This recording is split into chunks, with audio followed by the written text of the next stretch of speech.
she smirked. My baby will have a real family. Then my son stood up and exposed her husband's double life in front of everyone. My name is Hannah Price. And if there is one truth I've learned in 35 years, it's this. Sometimes, the people who are supposed to love you the most are the ones who wound you the deepest. I grew up in a family where appearances were everything, where smiling in public mattered more than telling the truth at home, and where perfection was not a goal but a requirement. I was the youngest daughter in the Price family, the one who never quite fit the mold. My sister Clara, 2 years older, was the shining example of what my parents believed success should look like.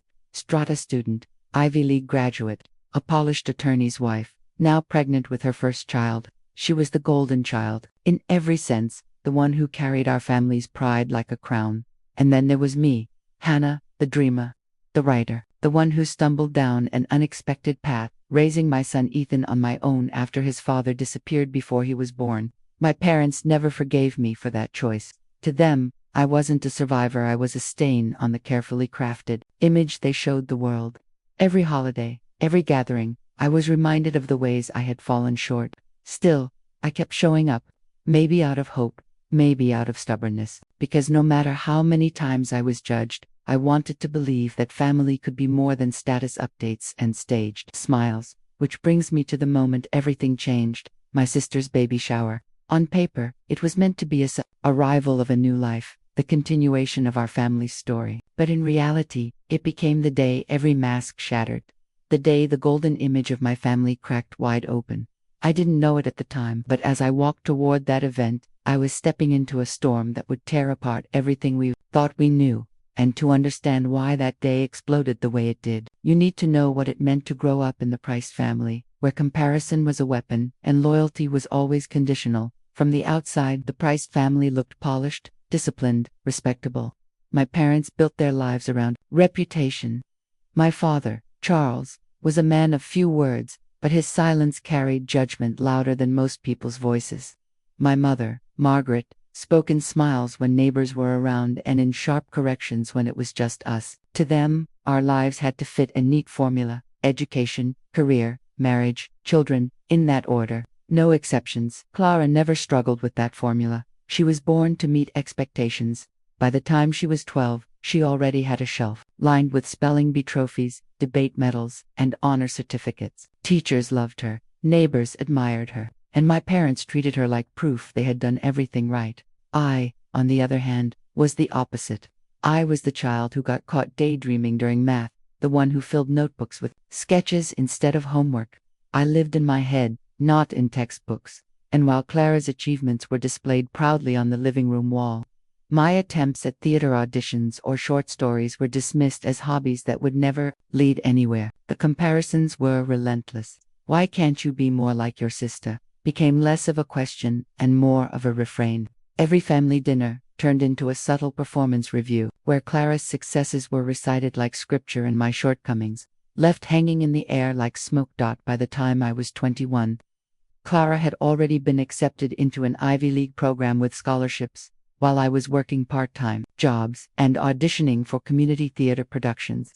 I still remember the night I told my parents I was pregnant with Ethan.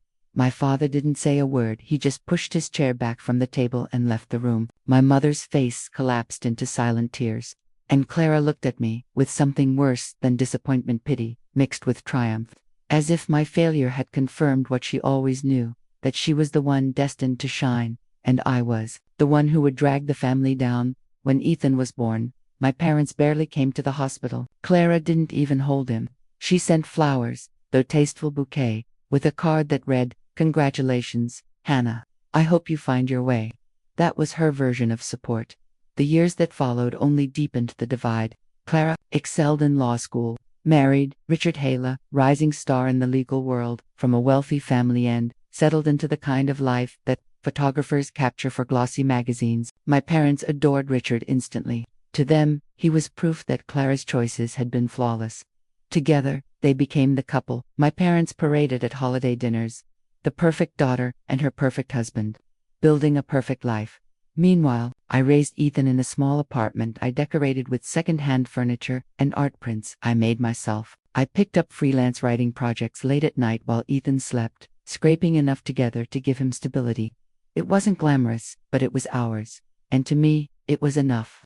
But to my family, it would never compare to the Hale mansion, the vacations abroad, or the diamond Clara wore on her hand. Ethan grew up noticing every slight. He's a sharp kid, too sharp sometimes.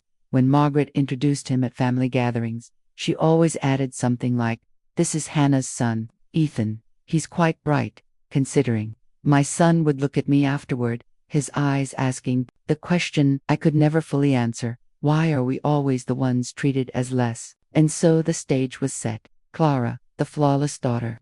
Me, the disappointment. Richard, the perfect in-law who could do no wrong. And Ethan, the quiet observer, absorbing every glance, every comment, every unspoken rule of our fractured family. What none of us knew then, what Clara couldn't imagine, what Margaret refused to believe, was that the perfect life they admired so much was nothing but glass, and all it would take was one crack to make it shatter. Richard Hale, to anyone looking from the outside, he was the kind of man every mother dreams her daughter will marry: polished, articulate, always dressed in tailored suits, even at casual family dinners. He shook hands firmly, remembered people's names, and could carry a conversation about stocks, politics, or football without missing a beat. My parents adored him. He was everything they wanted their son-in-law to be, everything they wished I had chosen for myself. But perfection has cracks. And once you've lived long enough on the margins of other people's judgment, you learn to notice the details others ignore. It was Thanksgiving when I first saw something I couldn't explain away. The whole family was gathered in Clara's house, the table groaning under dishes my mother had fussed over for days. Clara and Richard played hosts flawlessly, circulating with wine glasses in hand, making everyone feel welcome, or almost everyone. I was tucked at the far end with Ethan, quietly trying not to disrupt the performance. Halfway through dinner, Richard's phone buzzed. He excused himself with a smile and disappeared into the hallway. 10 minutes passed, then 15. I got up to refill Ethan's drink, and, as I walked past the back window, I saw him outside on the patio. He wasn't talking like a man catching up on business. He was hunched over, voice low, his free hand running anxiously through his hair. When he noticed me in the reflection of the glass, he turned abruptly, shoving the phone into his pocket. By the time he re-entered the dining room, he was smiling again, raising his glass for a toast as though nothing had happened. Ethan caught it too. He leaned toward me and whispered, "Mom, why does Uncle Richard look guilty?" I told him it was probably just work stress, but the way he said it stayed with me. My son has a way of reading people, an instinct I've learned not to dismiss. It wasn't just that night. Over the months that followed, small patterns emerged. Richard was always checking his phone under the table, always stepping away during family events. He would laugh a little too loudly when Clara praised him in front of guests, but I'd catch his smile vanish the moment no one was looking. And then there was the way he looked at me. Not inappropriately, not exactly, but with something sharp, something watchful, as if he was waiting for me to ask the wrong question, as though he knew I could see through the perfect mask he wore for everyone else. I tried to dismiss it. After all, I was used to being the outsider, the one who doubted, the one who never believed in the family fairy tale. But Ethan didn't let it go so easily. One night as we drove home from Clara's, he turned to me and said, "Mom, I don't think he's a good person. He acts different when nobody's watching." I wanted to protect him from the heaviness of suspicion, to keep our lives free from more drama than we already endured. So I told him not to worry. But deep down, I felt the same unease. Something about Richard wasn't right. What I didn't know then was that Ethan's instincts were sharper than even I realized, because while I was brushing off the unease, my son was already beginning to piece together the truth that would explode everything we thought we knew. The phone call came on a Tuesday afternoon, right in the middle of editing a draft for a client. When I saw my mother's name flash across the screen, I hesitated. Calls from Margaret Price were rarely simple updates. They were obligations disguised as invitations, judgments wrapped in polite phrases. "Hannah," she began, her tone crisp, as though she were already bracing for disappointment. "Clara's baby shower is this Saturday, 2 o'clock, at their house." It wasn't a request. It wasn't even an invitation. It was information, dropped like a summons. I had no choice but to answer. "Thank you for letting me know," I said carefully. "Ethan and I will be there." A pause. I could picture her tightening her lips on the other end of the line. "You're bringing Ethan?" "Yes, he's family." Her sigh was soft but sharp enough to cut. These events are really more for the women, you understand. Perhaps it would be better if no, I interrupted, my voice firmer than I expected. He's coming with me. Another pause. Then, reluctantly, very well, but make sure he's dressed appropriately. Clara's friends from the firm will be there, along with several of Richard's colleagues' wives. I don't want anyone to feel uncomfortable. Translation, don't embarrass us. Don't remind them you're the struggling artist raising a child alone. I clenched the phone tighter. We'll be presentable. Good. And Hannah, her voice softened just enough to carry the weight of warning. Please, no drama. Clara is in a delicate condition, and this day is supposed to be about her happiness. As if I had ever been the one to start the drama. As if it wasn't years of comparisons, whispers, and polite humiliations that had been eating away at me. All along, when I hung up, I sat in silence for a long moment, staring at the half-finished article on my screen. Part of me wanted to invent an excuse, to skip it entirely, to protect Ethan from the inevitable sting of being reminded where we stood in the family hierarchy. But another part, the stubborn part that had kept me showing up year after year, whispered that maybe this time would be different. Maybe Clara's baby would be the chance for something new. That evening, over dinner, I told Ethan about the shower. He listened quietly, slicing carrots with the careful precision he'd been practicing. Then he asked, "Do we really have to go? Grandma always looks at you like you don't belong. And Aunt Clara barely talks to us." His words stung because they were true. Still, I forced a smile. They're still our family. And a new baby is something to celebrate. He didn't look convinced. Will Richard be there? Of course. It's his house. His child, too. Ethan's knife paused mid. He didn't say anything for a moment, then muttered, "I don't like the way he looks at you. Like you're less than them." I tried to brush it aside, but the way my son's voice tightened told me he felt something deeper than simple dislike. And though I didn't know it then, that unease would soon grow into a discovery that would change everything. 3 days before the baby shower, I woke to find Ethan sitting at the kitchen table long before his usual time. His cereal sat untouched, his phone in his hand, his brow furrowed with the kind of concentration I usually only saw when he was building something for school. "Mom," he said quietly, as if testing whether he should even speak. "Can I tell you something? But you have to promise not to get mad." My stomach tightened. Those are never words a parent wants to hear. I set down my coffee and nodded. "Of course. What is it?" He hesitated, then turned the phone so I could see the screen. It was a photo. A little grainy, clearly taken from a distance, but there was no mistaking the man in it. Richard, my perfect brother-in-law, suit jacket off, tie loosened, his arm draped around a woman I didn't recognize. Beside them stood 2 children, one, a boy not much younger than Ethan, the other a little girl holding an ice cream cone. My breath caught. "Where did you get this?" "I took it," Ethan admitted. "Last weekend at the mall. Zach and I were at the food court. I saw him. He was laughing, eating pizza, acting like a dad. The girl called him daddy. I didn't know what to do, so I just snapped a picture." I stared at the screen, my mind spinning. There had to be an explanation. Some rational reason Richard would be out with another family, another woman, a client, a relative, a friend. But even as I thought it, I knew the image told a different story. The ease in Richard's body language, the way the children leaned into him, the woman's hand resting casually on his shoulder, those weren't strangers. That was comfort. That was belonging. Ethan wasn't finished. After that, I got curious. I searched online. It wasn't hard. He has another Facebook profile. Not Richard Hale. He goes by Richard Hall there. Same picture, just cropped differently. Look, he swiped through photos. Richard at a barbecue, Richard at the beach, Richard standing proudly beside the same 2 kids I'd just seen in the mall picture. The caption under one photo read, "Family trip to Florida. Grateful for my wife, Diane, and our little ones." Diane. Wife, not Clara. The room seemed to tilt around me. "Ethan, how long have you known this?" "I wasn't sure until now," he said. "At first I thought maybe it was a cousin or something, but then I saw the names.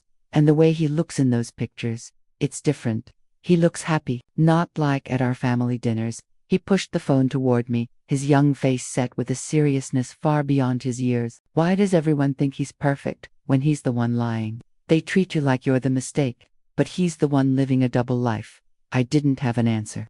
My heart ached at the truth in his words. I wanted to protect him from the ugliness of what this meant, but there was no way to hide it now. The evidence was sitting between us, undeniable. Ethan, I said gently, this is dangerous information. If it's true, it could hurt a lot of people. Your aunt, your grandparents, and you. You can't just throw it out there. I know, he said. That's why I didn't tell you right away. But when Aunt Clara and Grandma make you feel small, like you failed, I couldn't keep it in anymore. He's not who they think he is. And it's not fair. His voice cracked on that last word, and I realized this wasn't just about Richard. It was about years of watching me get judged, while the so-called perfect ones were praised. I reached across the table and squeezed his hand. You did nothing wrong. You were brave to tell me, but we need to be careful. This isn't something we can just bring up without thinking. Do you understand? He nodded, but there was a look in his eyes, something determined, unshakable. My son wasn't the type to stay quiet when he believed the truth needed to be told. I didn't know then that his determination would follow us into that baby shower, and that in one single afternoon, the secret he uncovered would erupt in front of everyone, destroying the illusion my family had clung to for years. The morning of the shower felt heavier than it should have. I ironed the dress I had bought weeks earlier, a modest navy piece that I hoped would pass my mother's silent inspection, and laid out Ethan's best button-down shirt. He dressed quietly, slipping his phone into his pocket with the same intensity he'd worn since showing me Richard's secret. I didn't mention it again, neither did he. But the knowledge sat between us like an unspoken pact. By the time we pulled into Clara's neighborhood, the air in the car was thick with silence. The houses grew larger with every turn, all manicured lawns and stone facades, until we reached Clara's estate at the very top of the hill. The driveway was already lined with luxury cars, sleek black sedans, polished SUVs, the kind of vehicles that announced their owner's success before anyone even stepped out. I parked our modest sedan at the far edge, its dull paint reflecting back at me like a reminder of everything my family thought I lacked. Ethan leaned forward, peering at the house. It looks bigger than last time, he muttered. They've renovated again, I said, trying to keep my voice light. Richard's been very successful this year. We walked up the stone path together, Ethan just a step behind me, close enough that I could feel his unease. My heart pounded as I rang the bell. Within seconds, the door swung open, and there was my mother, perfectly pressed in a pale pink skirtsuit, pearls around her neck, eyes scanning me from head to toe. For a heartbeat, she said nothing. Then, with the faintest nod, she stepped aside. You're on time, she said. That's good. Inside, the house was transformed. Pastel balloons floated near the ceiling, floral arrangements spilled from every surface, and a banner stretched across the grand living room. Welcome, baby hail. Women clustered in groups, champagne glasses in hand, laughter ringing a little too loudly. The smell of catered food wafted from the dining area. As we entered, conversations paused for just a second, heads turned, smiles appeared, polite, tight, some laced with pity. I recognized a few of Clara's friends from law school, several of Richard's colleagues' wives, and distant relatives I hadn't seen in years. Their eyes flickered between me and Ethan, quickly settling on the boy. A whisper passed between two women before they smoothed their expressions back into practiced pleasantries. There you are, Clara called from the center of the room. She sat in a grand armchair draped with ribbons, her maternity dress hugging her perfectly styled figure. Her hair was flawless, her makeup untouched by the late stages of pregnancy. She looked radiant, as if she'd been born to play the part of the adored, expectant mother. I hugged her lightly. Congratulations, Clara. You look beautiful. Thank you, she replied, her smile warm on the surface, but cool underneath. Then her eyes flicked to Ethan. And you brought him nice. The pause on the word nice said more than the word itself. Ethan stiffened beside me. Before I could respond, Richard appeared at her side. He was dressed sharply, of course, his hand resting possessively on Clara's shoulder. Hannah, he greeted me with a polite nod, his eyes moving quickly over me before settling on Ethan. Young man, you're growing fast. Almost taller than your mom now. His voice was overly cheerful, but his smile didn't reach his eyes. Ethan said nothing, just nodded once, his gaze steady, as though he were studying Richard the way one studies a puzzle with missing pieces. My mother, sensing the awkwardness, clapped her hands gently. Why don't you two get some food? The caterers have set up a wonderful spread. She didn't wait for an answer before steering us toward the buffet. Out of the circle of attention. As Ethan and I filled our plates, I could feel the weight of the room pressing in, the way glances slid over us, the way conversations hushed as we passed. We found our seats in the far corner, tucked beside a distant cousin and an elderly aunt who could barely hear. From here, we had a clear view of the main table, where my mother hovered around Clara and Richard like a proud stage manager, ensuring their spotlight never dimmed. Ethan poked at his food, then leaned closer. See how everyone looks at him, like he's some kind of king. They don't even notice. Notice what? I whispered. That he's not who they think he is. His voice was steady, too steady for a boy his age. I glanced toward Richard, who was laughing too loudly at something one of Clara's friends had said, his arm draped casually over the back of her chair. To anyone else, it was a picture of perfection. But to Ethnan, maybe to Mitluk, looked like the mask of a man trying too hard to hold his image together. I reached for Ethnan's hand under the table. Remember what we talked about? I said softly. This isn't the time. He didn't answer, but the look in his eyes told me that when the time came, he wouldn't stay silent. The shower moved forward with rehearsed elegance. Clara opened gifts from a mountain of pastel boxes, each one more extravagant than the last. Guests applauded at diamond-encrusted rattles, hand-painted bassinets, and designer baby clothes that cost more than my monthly rent. When it was finally our turn, I carried up the package Ethan and I had wrapped with care. Handmade blanket set from a local artisan, complete with the card Ethan had illustrated himself. Clara peeled away the paper, glanced at the embroidery, and smiled faintly. "Oh, how thoughtful," she said, her voice already shifting to the next brightly wrapped package. No mention of Ethan's drawing, no warmth in her eyes, just a polite dismissal, drowned out seconds later by her squeal over an electronic baby swing from one of Richard's colleagues' wives. I felt Ethan's small hand slip into mine, his fingers tightening with quiet hurt. I squeezed back, forcing a smile, whispering, "It doesn't matter. We know it's special." But I felt this sting too. Lunch followed, served at long tables decorated with gold place cards. Ours, of course, was at the far corner, half hidden, behind a floral centerpiece that blocked our view of the main table where my parents, Clara, and Richard sat in the spotlight. From across the room, I could hear my mother boasting, her voice carrying above the polite chatter. "Clara has always made the right choices," she told a group of Clara's friends. "She built a stable career, married well, and now she's bringing a child into a proper family. That's how it should be done." Her words landed like stones in my chest. I tried to focus on Ethan, on making sure he ate something, but the air around us seemed to grow heavier with every sentence. Then Clara's voice cut through the room. She had stood to thank everyone for coming, glowing in her designer dress, her hand resting gracefully on her stomach. "I just want to say how blessed I am," she announced, "to have a supportive husband, loving parents, and friends who know the value of stability. Children need consistency. They need a mother and a father committed to each other." Her gaze slid across the room until it found me. The curve of her smile sharpened into something colder. "I'm grateful my baby will have that. Not every child gets so lucky." A ripple of laughter followed, soft, nervous, but unmistakable. Some guests shifted uncomfortably. Others chuckled with Clara, eyes darting toward me before quickly looking away, and then my mother added the finishing cut. "Some women make choices they regret for the rest of their lives, but not Clara. She has never let us down." For a moment, the room blurred, years of judgment condensed into 2 sentences, spoken as if I weren't sitting right there. I wanted to stand, to walk out with my head held high, to refuse them the satisfaction of watching me break. But before I could rise, Ethan's hand tugged my arm. "Mom," he whispered, his voice steady in a way that startled me. "It's okay. I need to say something." I turned, ready to hush him, but his eyes stopped me. They were calm, burning with a resolve I had never seen before. He pushed his chair back, stood tall for a boy his age, and faced the room. Conversations faltered, glasses clinked back onto plates. One by one, heads turned toward him. Even Clara's confident smile faltered.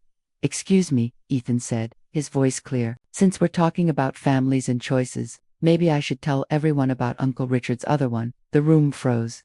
My fork slipped from my hand and clattered against my plate. Across the table, Clara's face went white, and Richard's smile collapsed into something tight and dangerous. And in that instant, I knew The moment we had all been dreading, the moment Ethan had been carrying in silence, had finally arrived. The silence that followed Ethan's words was suffocating. It spread across the room like smoke, curling into every corner, choking the polite laughter out of people's throats. For a long moment, no one moved, no one spoke. All I could hear was the faint ticking of a clock on the mantel and the sound of my own heartbeat pounding in my ears. Clara blinked, confused at first. What did you just say?" Her voice trembled, sharp edges wrapped in disbelief. Richard tried to recover faster. He forced a laugh, clapping his hands together. "Kids and their imaginations," he said too loudly. "Always making up stories. Ethan, buddy, sit down. Let the adults finish." But Ethan didn't move. He stood straight, his voice steady. "I'm not making this up. I saw you, Uncle Richard, at the mall, with a woman and 2 kids. They called you Daddy." Gasps rippled through the guests. Heads turned, whispers rose. Clara's hand, resting protectively on her stomach, tightened into a fist. Richard's smile faltered. He shifted on his feet, his tone hardening. "You're mistaken. Those were clients. They're children. I was being polite." Ethan shook his head slowly. "No, I took a picture because I didn't understand. Do you want me to show everyone?" The room tilted toward him, every eye following as he pulled out his phone. My breath caught.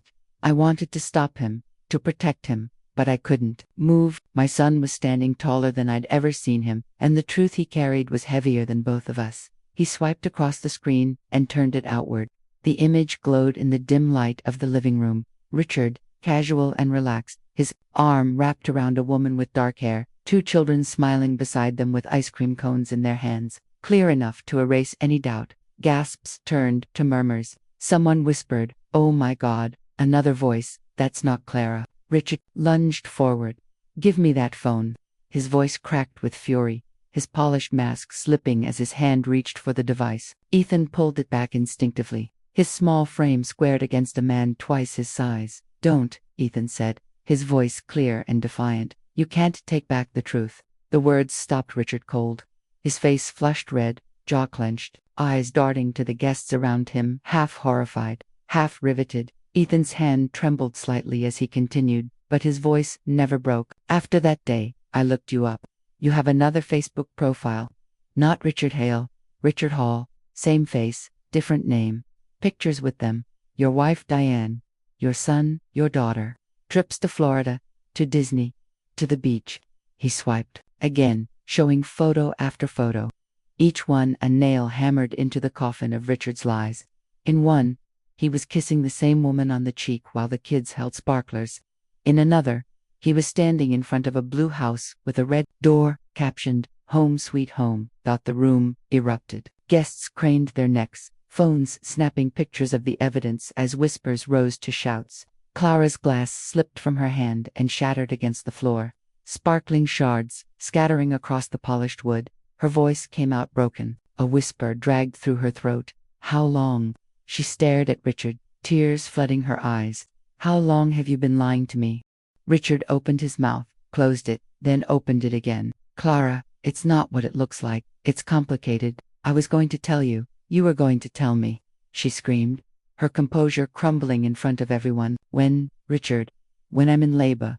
When our child is born? Or were you just planning to keep living both lives until one of us found out?" The room quaked with the weight of her fury. Guests shifted uncomfortably, some slipping toward the exits, unwilling to be part of the collapse of the Hale family illusion. Others stayed, rooted to the spot, unwilling to miss the spectacle. My mother's face was pale, her hand clutching, her pearls as if they might steady her. She whispered, "This can't be true. It can't be true." But her eyes stayed glued to the photos now circling the room. Richard's polished veneer shattered. He swung his glare toward me, his finger stabbing the air. "This is your fault," he spat. "You and your nosy brat. You couldn't stand to see Clara happy. You've poisoned her against me. You're jealous because your life is a mess and hers isn't." The words sliced through the room, vicious and unfiltered. I rose from my chair, my body trembling but my voice low, controlled. "Don't you dare put this on my son. He only told the truth. You're the one who's been living a lie." Ethan stepped closer to me, his small frame pressed against my side, but his eyes never left Richard's. They were steady, unflinching, older than his years. Clara collapsed back into her chair, her face in her hands, sobbing. The woman who had always been untouchable, always perfect, now sat shattered in front of her friends, her colleagues, her family. And in that moment, the golden image of my family, the one that had haunted me my whole life, split apart. But this was only the beginning, because as the room dissolved into chaos, as guests rushed to leave and voices rose around us, I realized the fallout from this bombshell would stretch far beyond a ruined baby shower. The room descended into chaos. Conversations that had once been polished and polite now turned into a storm of whispers and gasps. Guests clutched their handbags, some rushing toward the door, others frozen in place as if watching a slow-motion disaster. They couldn't tear themselves away from . Richard stood at the center of it all, his face red, his fists clenched at his sides. He looked less like the charming attorney everyone admired and more like a cornered animal ready to lash out. "Clara, you have to believe me," he begged, dropping to one knee beside her chair. His voice cracked, the desperation plain. "Yes, I made mistakes. But you and I, we're building a life. That other situation, it's not what it looks like. It's complicated." Clara jerked her arm away from him, her eyes wild with betrayal. "Complicated," she spat. "You married me while you were already living another life. You let me build a future on lies. You let me get pregnant thinking I was safe with you. How dare you call this complicated?" Her voice sliced through the air. A few guests flinched. My mother pressed her hands to her face, shaking her head as though denial could undo the truth unraveling before her. Richard's gaze swept across the room, searching for sympathy, but there was none. His mask had cracked too completely. His voice hardened as he turned his anger on me again. "This is what you wanted, isn't it, Hannah? You couldn't stand to see your sister happy, so you pushed your son into this circus. You and your brat ruined everything." I rose slowly, feeling every eye lock onto me. My voice was quiet but steady. "No, Richard. You ruined everything when you chose to live a double life. All Ethan did was shine a light where you tried to keep the shadows." The words hit him, and for a second, he looked like he might lunge at me. His body tensed, his eyes narrowed, but then something unexpected cut through the tension. "Enough." The voice came from my mother, Margaret Price, who had sat in silence for so many years, who had polished Clara's crown and sharpened my failures into weapons. She rose to her feet, her small frame trembling, but her voice sharp as glass. "You will not speak to my daughter or my grandson that way," she said, her words directed at Richard. "Not in my presence. Not after what you've done." The room stilled. For the first time in my life, my mother's judgment wasn't pointed at MIT, was standing between me and the man who had tried to tear us down. Richard blinked, caught off guard. "Margaret, you don't understand." "Oh, I understand," she snapped, louder now. "I understand that I bragged about you to anyone who would listen, while you were nothing but a fraud. I understand that I let myself be blinded by appearances, and I ignored what was right in front of me." Her eyes flicked to me then, and for just a heartbeat, I saw something I had never seen before. "Morse, get out of this house," she told him, her voice breaking. "Now, before I call the police." The fury drained from Richard's face, replaced by something darker: hatred. He looked at me one last time, his mouth twisting into a sneer. "You'll regret this," he hissed. "Both of you." Then, he grabbed his keys from the side table and stormed out, the front door slamming hard enough to rattle the windows. The silence that followed was deafening. A few guests murmured awkward condolences to Clara before slipping out, eager to escape the wreckage of the once perfect image. Soon, the room was nearly empty. The pastel balloons and glittering decorations, now grotesque reminders of a celebration gone to ruin. Clara sat rigid in her chair, her hands pressed against her swollen stomach, tears streaking her face. 7 years, she whispered. 7 years of my life wasted on a lie. I wanted to reach for her, to comfort her, but I hesitated. For so long, she had looked at me with disdain, had joined my mother in reminding me I was never enough. Yet in that moment, none of it mattered. She was my sister, and she was broken. I lowered myself beside her and placed a cautious hand on her arm. "He destroyed the image," I said softly. "But not you. You're stronger than this. You'll get through it." Her body shook with quiet sobs, but she didn't pull away. In the corner, Ethan hovered close to me, his eyes wide, his shoulders tense. He had been the one to spark this explosion, and though he stood tall, I saw the uncertainty flicker in his expression. Had he gone too far? Had he shattered more than he intended? I pulled him into my side, wrapping my arm around him. You did nothing wrong, I whispered. The truth had to come out. As I held my son close and looked at my broken sister, at my trembling mother, I realized the golden facade of the Price family had finally collapsed. But the real story, the one that would shape us for years to come, was only beginning. The hours after Richard stormed out felt like walking through the ruins of a house fire, smoke still curling in the air, ashes settling, the wreckage too raw to fully take in. The balloons still bobbed in the corners. The cake sat untouched on its crystal stand, but the celebration was gone. What remained was silence, punctuated only by Clara's muffled sobs and my mother's shaky breathing. My father hadn't been there. He rarely came to women's events, but my mother clutched her phone as if calling him might somehow rewrite what had just unfolded. She muttered to herself, phrases like "this can't be real" and "what will people think," until finally she sank into a chair, her face lined with something I'd never seen before: defeat. Clara was still in the armchair, staring at the banner strung across the wall. "Welcome, baby Hale." The words mocked her, as if they belonged to another life. Her mascara had bled into dark streaks, her hands trembling as she rubbed slow circles over her belly. When she finally spoke, her voice was flat, emptied out. 7 years, she whispered. 7 years of building a life that wasn't mine. She turned her head toward me then, her eyes glassy. "Did you know?" The question pierced me. "No," I said firmly. "I didn't." Ethan figured it out.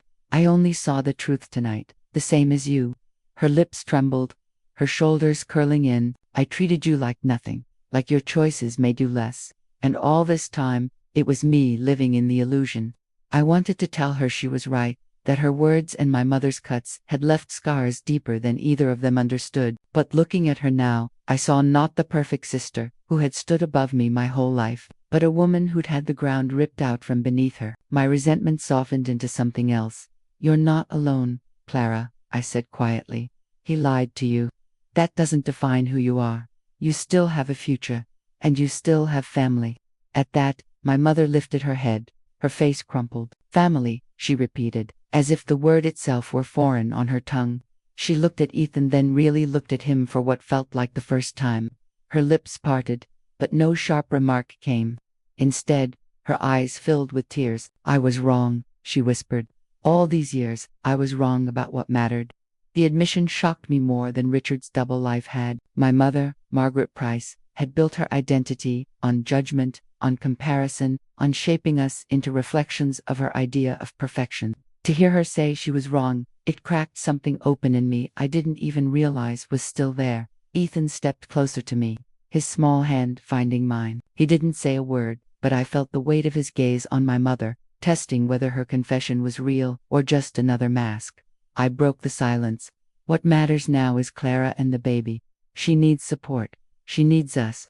Clara let out a bitter laugh that dissolved into a sob. "Support from the family I humiliated today. From the sister I've spent years tearing down. Why would you help me?"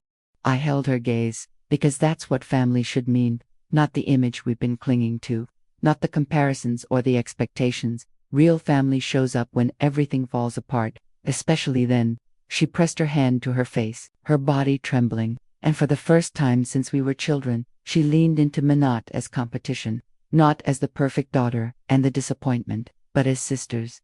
The Price family's golden image was shattered, the pieces scattered across Clara's living room floor. What rose from those pieces was fragile and uncertain, but it was real. Still, I knew the hardest part wasn't over. Richard wasn't gone for good, not yet. He had left in fury, not surrender, and the fallout of his betrayal was only beginning to unfold. The days after the baby shower felt like living under the shadow of an explosion, calm on the surface, but with smoke still rising from the wreckage. Clara filed for divorce almost immediately, her lawyer moving faster than I thought possible. The court documents were clinical, but the betrayal bled through every word. Richard Hale, husband, father, respected attorney, accused of bigamy, financial deceit, and emotional fraud. But Richard didn't fade quietly into the background. He fought. He showed up at Clara's house 2 nights later, pounding on the door, demanding to be let in. Clara called me in tears, and I drove over with Ethan, finding Richard shouting on the porch, his tie loose, his eyes bloodshot. When he saw me, his voice sharpened. "You think you've won, Hannah? You think exposing me makes you some kind of hero. This isn't over. I built this life. I won't let you or that boy take it from me. I wanted to tell him to leave, to remind him he had destroyed himself. But Clara's trembling voice from behind the door stopped me. She was terrified, and for the first time in years, she wasn't looking to our parents to save her. She was looking to me, that the police were called that night. Richard left, but not before shouting that he'd see Clara in court, that he'd ruin her reputation the way she had ruined his. And he tried. Within a week, whispers started to spread. Articles appeared in small local outlets. Prominent attorneys' family drama spills into public view. Reporters camped outside Clara's gated community, snapping photos of her swollen belly, speculating about the collapse of her marriage. Richard's colleagues distanced themselves, but he used every contact he had to smear Clara, painting himself as the victim of a vindictive wife and a jealous sister in law. Clara nearly broke under the weight of it. One night, she sat in her half-packed living room, surrounded by boxers, sobbing into her hands. They're all talking about me, about my baby, about how I was too blind to see. I can't go back to the office. I can't even walk into the grocery store without feeling eyes on me. I sat beside her, Ethan leaning quietly against my side, his eyes heavy with guilt. You're not the one who should be ashamed, I told her. He is. Let them talk. The truth always outlasts the lies. But it wasn't just Clara who bore the fallout. My mother, Margaret, faced her own reckoning. The woman who had once paraded Richard as her pride now had to endure the humiliation of neighbors, whispering about how her perfect son-in-law had been nothing but a fraud. For weeks she avoided social gatherings, no longer able to hide behind her carefully polished smile. I caught her sitting at my kitchen table one evening, staring into her tea with vacant eyes. I spent so many years protecting the wrong image, she admitted softly, and now, I don't even recognize the family I thought I had. Her words stung because they were true, but I also saw something new in her humility. The collapse of her golden narrative had stripped her of the armor she had always worn, leaving behind a woman who was finally ready to face her mistakes. Through it all, Ethan carried his own quiet burden. He had been the one to light the match, to pull the curtain back on Richard's double life. At night, I would find him staring at the ceiling, whispering, "Did I ruin everything, Mom?" And every time, I pulled him close and told him the truth. No, Ethan, you saved us from living in a lie. But even as I tried to reassure him, I knew Richard wasn't done. Men like him don't disappear. They regroup, they fight back, and I could feel it in my bones. The storm wasn't over. It was only changing shape, and in the middle of that storm, Clara still had a baby on the way, which meant no matter what, battles were coming. We had to stand together for her and for the child who would arrive sooner than any of us expected. Clara's life unraveled quickly after the divorce papers were filed. She sold the sprawling mansion she and Richard had once shared, unable to bear walking through rooms that echoed with betrayal. She moved into a smaller house closer to me, a home without marble floors or chandeliers, but one where she could breathe again. I helped her pack, room by room, watching her strip the house of everything that had once symbolized perfection. Each box she sealed felt less like an ending, and more like a shedding of skin. I thought I needed all of this to matter, she confessed one evening, sitting on the floor among half-filled cartons, the house, the car, the reputation. But none of it kept me safe. None of it was real. I glanced at Ethan, who was carefully wrapping picture frames in newspaper. He didn't say anything, but the small, knowing smile on his face told me he understood more than either of us gave him credit for. Our mother surprised me most. The woman who had once measured worth in polished surfaces and perfect resumes began showing up at my apartment unannounced. But instead of criticism, she brought groceries, or sat at the table to listen, while Ethan described his latest science project. She no longer looked at my modest home with thinly veiled disdain. Instead, she touched the drawings pinned to our refrigerator, running her fingers over the ink as if trying to memorize them. One night, as Ethan explained the story behind a poem he had written for school, my mother's eyes filled with tears. "You've raised a remarkable boy," she told me, "and I wasted too many years not seeing that." It was a moment I had never imagined, my mother admitting her blind spots, acknowledging the value in the life I had built. The walls between us began to crumble, not in a dramatic collapse, but in quiet shifts that revealed something tender beneath all the years of judgment. And then came the night Clara went into labor. 3 weeks early, I drove her to the hospital while my mother clutched her hand in the back seat, whispering encouragements through her own tears. Ethan sat beside me, wide-eyed but steady, the gravity of the moment pressing on him.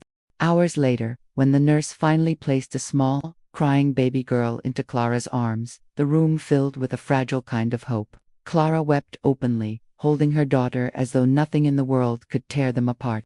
My mother stood beside her, whispering, "Another beautiful grandchild," before she turned and rested a hand gently on Ethan's shoulder. "My first, and my anchor," she added softly. Ethan's eyes widened, then softened, and for the first time, I saw the recognition he had craved for so long. He wasn't an afterthought anymore. He was part of the story, as he always should have been.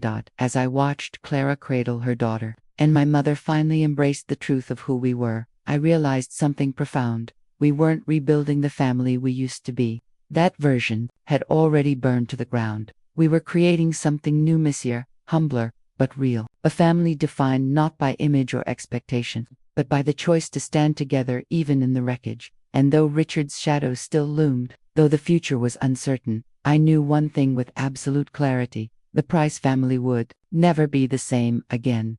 Looking back now, it's hard to believe that a baby shower or a day meant for celebration was the moment that tore my family's illusion apart. But maybe that's how truth works.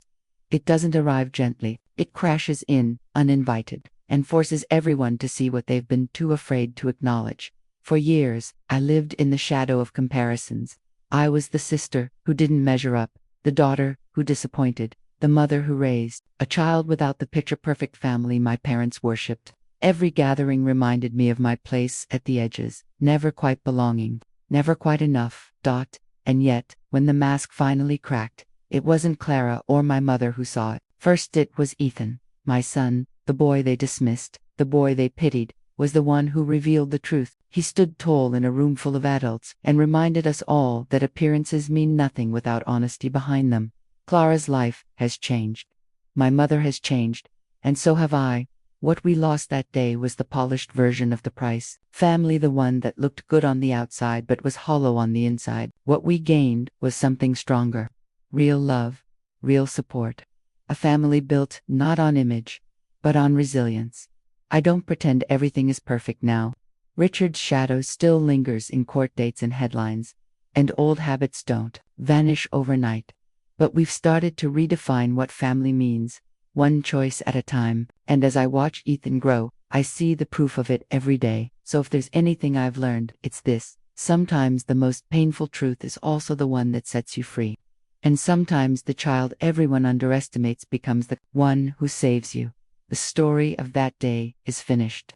But the story of who we're becoming, that one is still being written. And that was the day everything changed for my family. The illusions shattered, but from the wreckage, something more real began to grow. It wasn't the perfect picture my parents once demanded, but it was honest and it was ours. If this story touched you, don't forget to hit the like button, subscribe to the channel, and share your own experience in the comments. Your support helps us keep telling stories of resilience, truth, and the messy, complicated beauty of family.